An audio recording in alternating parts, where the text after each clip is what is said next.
नमस्ते दोस्तों, इस कहानी को जरा ध्यान से सुनिएगा क्योंकि ये कहानी आपको जिंदगी भर काम आएगी। बहुत समय पहले की बात है।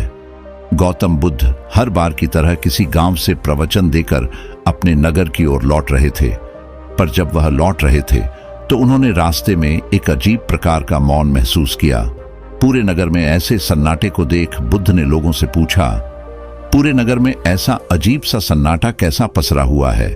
आज तक मैंने ऐसी शांति कहीं नहीं देखी। इसके पीछे क्या कारण है? लोगों ने कहा, गुरुजी, इस नगर में ऐसी शांति इसलिए छाई हुई है क्योंकि यहाँ थोड़े दिन पहले ही एक राक्षसी भी आकर बस गई है। बात यह नहीं है कि वह राक्षसी यहाँ आकर क्यों बसी, बल्कि असली बात यह है कि वह राक्षसी नगर के सभी बच्चों को एक एक करके उठा ले जाती है और फिर उनको खा जाती है।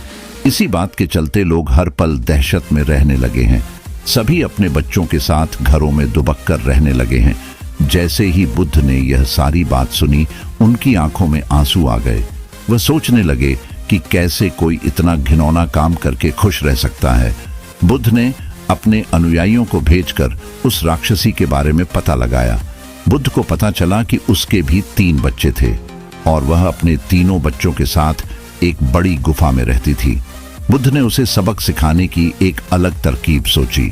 उस तरकीब के अनुसार आखिरकार बुद्ध एक दिन उस राक्षसी की गुफा के पास जाकर बैठ गए और साधना करने लगे। जैसे ही वह अपने भोजन की तलाश में बाहर निकली, बुद्ध गुफा में चले गए।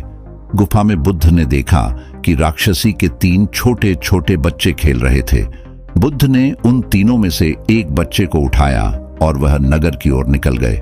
जब राक्षसी शिकार करके वापस आई तो उसने देखा कि उसका एक बच्चा गायब था। अपने बच्चे को वहां ना देख वह बिलक बिलक कर रोने लगी। फिर वह अपने बच्चे की तलाश में निकल पड़ी। उसने अपने बच्चे को हर जगह ढूंढा पर वह उसे कहीं नहीं मिला। आखिरकार थक हार कर वह जंगल में बैठ गई। अचानक ही उसे एक बच्चे की आवाज सुनाई दी। ये आवाज उसके बच्चे से काफी मिलती जुलती थी। अब वही आवाज उसे काफी नजदीक सुनाई देने लगी। अब बुद्ध और उसका बच्चा उसकी आंखों के सामने थे। उसने अपने बच्चे को बुद्ध के हाथों से लेना चाहा पर बुद्ध ने देने से इनकार कर दिया। बुद्ध बोले, मैंने तुम्हारे बच्चे को गोद ले लिया है। आज से यह मेरा बच्चा है।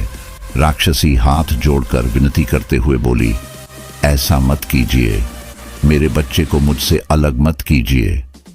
बुद्ध ने कहा, चलो मैं तुम्हारे बच्चे को तुम्हें सौंप दूंगा, लेकिन क्या तुमने कभी यह सोचा है कि उन हजारों माताओं पर क्या बीती होगी जिसके बच्चे तुम खा गई?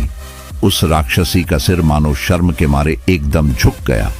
उसे आज बुद्ध की बात से समझ आया कि उसने कितनी ही माताओं की भरी गोद सूनी कर दी थी। वह बुद्ध के चरणों में गिर पड़ी। अब उसे अपना बच्चा मिल गया था।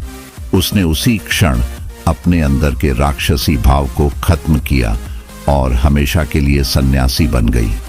इस वीडियो से कुछ भी सीख मिली है तो अपने परिवारों के साथ जरूर शेयर करें।